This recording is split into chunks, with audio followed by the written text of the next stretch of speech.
Hello tout le monde, j'espère que vous allez bien. Aujourd'hui on se retrouve pour une nouvelle vidéo qui sera une vidéo pronostic de Extreme Rules 2022. Donc Extreme Rules c'est ce samedi à 2h du matin sur WWE Network. Avant que la vidéo commence, n'hésitez pas sur mon Instagram, mon Twitter s'affiche à l'écran et je sais qu'à la suite de la vidéo. Donc tout d'abord pour ce pay-per-view, sans match de championnat majeur masculin, sans match mineur du coup masculin pour les titres, sans match pour les titres par équipe. Enfin je trouve la carte est vraiment bien et je suis très hypé, je mets 8,5. Je suis hypé 8,5 sur 10 pour ce show. Donc on n'a pas encore de kick-off annoncé, mais je pense qu'il y aura un kick-off qui va être annoncé un peu avant. J'aimerais bien un match, je sais pas du tout ce qui pourrait être bien comme match, mais pourquoi pas Johnny Gargano, Kevin Owens, Theory, Alpha Academy et tout ça qui sont dans le kick-off dans un 3 contre 3, un peu comme le 3 contre 3 de Clash of the Castle, sauf avec des nouveaux participants. Et dans cette carte, ce qui est assez bizarre, c'est que moi j'arrive pas à voir ce qui sera le main event entre le ladder match pour le titre de Raw, entre le fight pit match parce qu'il y a un gros mec qui est arbitre, je sais même pas qui c'est mais apparemment il est très connu, et également le high quit match entre Edge et Finn Balor. Donc moi j'aimerais beaucoup qu'ils mettent le ladder match féminin parce que pour une fois on aurait un main event de pay-per-view féminin et en plus c'est pour un titre mondial en soit le titre de Raw.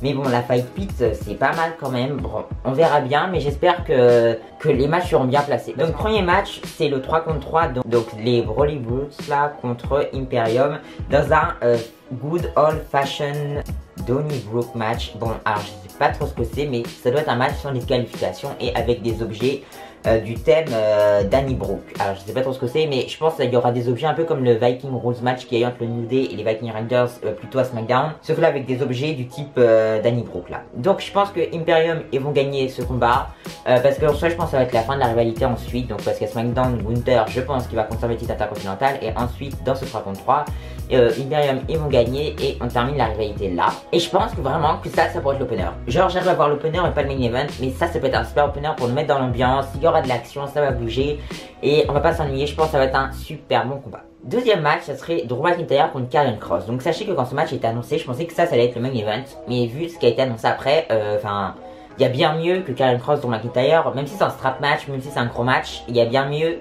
que ce match.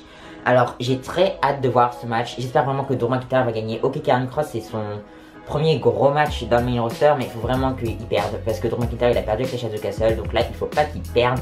Donc s'il vous plaît, il faut qu'il gagne ce strap match. Je sais pas ce qui peut se passer. Déjà il y a les rumeurs du lapin blanc avec Bray Wyatt et tout, j'en ai même pas parlé encore. Donc je vais faire une petite aparté dessus. Je sais même pas pourquoi il devrait apparaître à Extreme Rules. Je pense qu'il va apparaître, mais pourquoi? Pour affronter Seth Rollins. Et il va revenir pourquoi? Pour Seth Rollins, pour Matt Riddle, il y a aucun lien.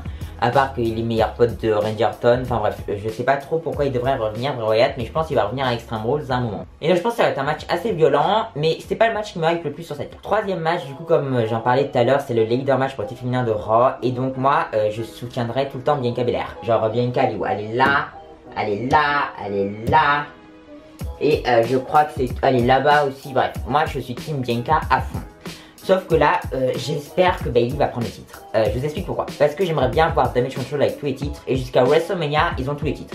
Et ensuite, vers WrestleMania, ils commencent à avoir des dissensions. À WrestleMania, ils perdent tous les titres. Et ensuite, on a une rivalité entre les trois. Comme ça, on a Dakota Kai, Io Sky et Bayley qui reviennent en solo. Et on aura vécu un bon moment avec ce clan. Parce que je pense que Dakota Kai et Io Sky, c'est des superstars solo et pas des superstars par équipe. Mais genre là, en équipe, c'est super bien. Le public américain les découvre.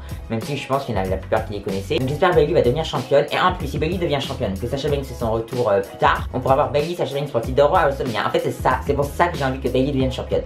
Parce que j'aimerais beaucoup voir Bianca Belair contre Charlotte Flair pour le titre de Raw également, mais on peut pas tout avoir. Et je préférerais voir Bayley, Sasha Banks que Bianca Belair, Charlotte Flair. Même si j'adore les deux qui sont Charlotte Flair et Bianca Belair. Mais moi, ma préférée, c'est Sasha Banks. C'est elle la plus grosse là sur toutes les images. Donc, forcément, s'il y aura Sasha Banks, je vais préférer ce match. Mais si Bianca conserve, ça me choquerait pas. Parce que moi, j'adore Bianca. Donc, si elle conserve, ça me choque pas. Et ça me décevrait pas du tout en fait. Mais ensuite, je me demande ce qu'on va faire d'elle. Parce que après, il y a Crown Jewel. Il y a les Survivor Series, bon, ça va le faire. Ensuite, il y a Day One, le Rumble, Elimination Chamber. Ensuite, WrestleMania. Bon, je pense qu'ils vont trouver d'autres challenges. Mais moi, je voulais que ce soit Rhea qui prenne le titre. Mais finalement, j'aimerais bien voir Bayley. Prochain combat, on va rester dans la division féminine, c'est Ronda Rousey contre Liv Morgan pour le titre de SmackDown. Bon, alors, moi je suis pas du tout fan de Ronda Rousey. Mais je me suis dit au bout d'un moment, je pense que ça va devenir championne. J'espère vraiment que Liv va conserver son titre. Du coup, je me suis dit, je vais m'habituer à Ronda Rousey. J'ai regardé son match face à Charlotte Flair au Survivor Series qui était super bien.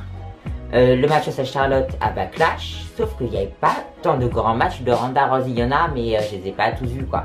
Sauf que je me dis, là Charlotte elle pourrait faire son retour et on aurait encore une rivalité Charlotte Flair Ronda Rousey. Ah non mais ok, elles n'ont pas fini leur travail entre guillemets, mais moi j'ai pas envie de revoir ça parce que vu comment la rivalité a été construite du côté de WrestleMania, c'était un peu nul. Mais là je me dis que maintenant c'est Triple H, peut-être que ça sera beaucoup mieux. Mais bon, à voir. Donc je pense que Ronda Rousey va devenir championne de SmackDown malheureusement. Mais bon, je sais qu'il y en a plein qui l'aiment bien, hein, donc tant mieux pour vous. Moi je suis plus Team Liv Morgan. Donc si Liv conserve, ça serait vraiment super. Mais je me dis, Liv Ronda Rousey ça peut être un bon match en Extreme Rules. Parce qu'en match normal, non, ça va pas du tout, mais en match Extreme Rules, ça pourrait être pas mal du tout. Je pense qu'on aura un bon match. Mais vraiment, limite, faut que Charlotte elle arrive en plein match pour que Liv conserve. Je m'en fiche, je veux juste que Liv conserve. Mais après, je me dis, elle perd quand? Parce que je la vois pas perdre la Crown Jewel. Peut-être que sur l'avance série, elle pourrait perdre le titre. Bon, bref, je préférais qu'elle ait encore un peu quelques semaines de règne. Parce que son règne là, en ce moment, il est bien. Comparé à ses débuts quand elle avait le bras cassé. Donc, j'espère qu'elle va conserver. Même si je pense que Ronda Rousey va devenir championne de SmackDown. Avant-dernier match, le High Quit match entre Edge et Finn Balor. Alors là, Edge, il faudrait qu'il perde parce qu'au bout d'un moment, le mec, il gagne, mais il va jamais réaffronter Reigns. Il l'a déjà affronté, mais ensuite, il continue à gagner ses rivalités ensuite. Mais il ne va jamais chercher de championnat. Donc, il a du momentum pour rien parce qu'il veut prendre sa retraite en plus l'année prochaine. Donc, Finn Balor, il y a une rumeur comme quoi il pourrait avoir un push. Donc, ça serait bien qu'on lui donne la victoire. Et puis, Edge, tant pis, quoi. Il peut dire I quit. Et moi, j'avais une idée de scénario. Je me l'avais, j'ai une petite idée. En mode, Finn Balor fait une prise de soumission sur Edge pendant que Rhea Ripley, en fait, elle attaque Beth Phoenix. Et Edge, il veut sauver sa femme, donc il va dire I quit pour se libérer de Finn Balor. Et comme ça, Finn Balor gagne. Mais Edge, il reste un petit peu fort parce qu'il va aller sauver sa femme. Est-ce que vous comprenez ce que je veux dire ou pas? Donc moi, ça serait bien qu'il y ait ce scénario comme ça. On peut voir Finn Balor gagner. Après, c'est peut-être pas le meilleur des scénarios. Si Finn Balor peut gagner encore plus clean, pourquoi pas. Et dernier match, Matt Riddle contre Seth Rollins. Donc, victoire de Seth Rollins. Voilà, Matt Riddle, il a déjà fait des fight picks et tout ça. Mais là, il faut que Seth Rollins y gagne. Parce que si on veut Seth Rollins, Roman Reigns un jour, peut-être sur Survivor Series. Mais je me dis, peut-être ça arrivera pas sur Survivor Series. Parce qu'il y aura peut-être le War Games match avec la Bloodline dedans. Donc, je sais pas quand il y aura ce match. Mais bon, j'aimerais bien sur Survivor Series. Donc, s'il y a Matt Riddle, Seth Rollins. Donc il faut que Seth Rollins il gagne ce combat.